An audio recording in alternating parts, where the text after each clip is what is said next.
Yeah, I mean, some of the red flags that we look at is, what's going to happen when this advisor leaves, and are they going to leave, right? So ideally, you would buy a company where the advisor is going to stay on for a few years and help transition things, and they built a succession plan within their company, and they're going to have, most of their team is still going to be there, but sometimes it's just the advisor, and it's our business.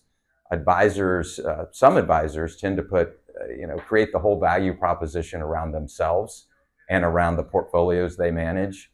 Those are not as valuable as the ones that have built out a team with relationship managers, and they outsource the investments and things like that. What about from a balance sheet perspective? Yeah, absolutely. We're looking for a diversified revenue stream. Certainly we want advisory. We're not looking for brokerage, although it's still out there. Right. And sometimes there's an opportunity to convert brokerage to advisory, but we're going to pay a big discount.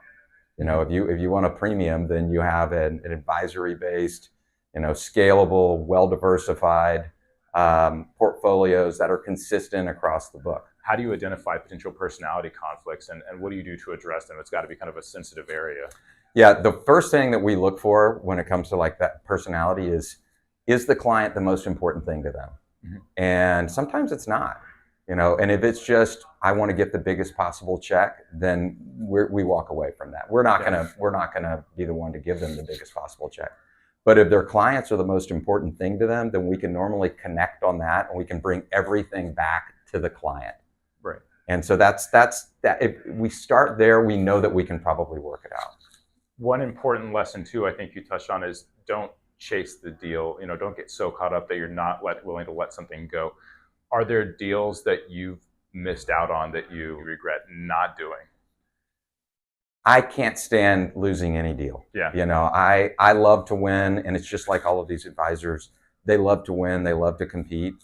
But if you put some parameters around it and some metrics around it, and it violates those parameters, then I don't think of that as losing the deal. It was that Right. the deal got away, and we made a good decision to step away from it. So I can't think of any that I really regret for that reason. Do you have any sense of how often you would walk away from deals? Like, what percentage of the deals that come in front of you do you end up making?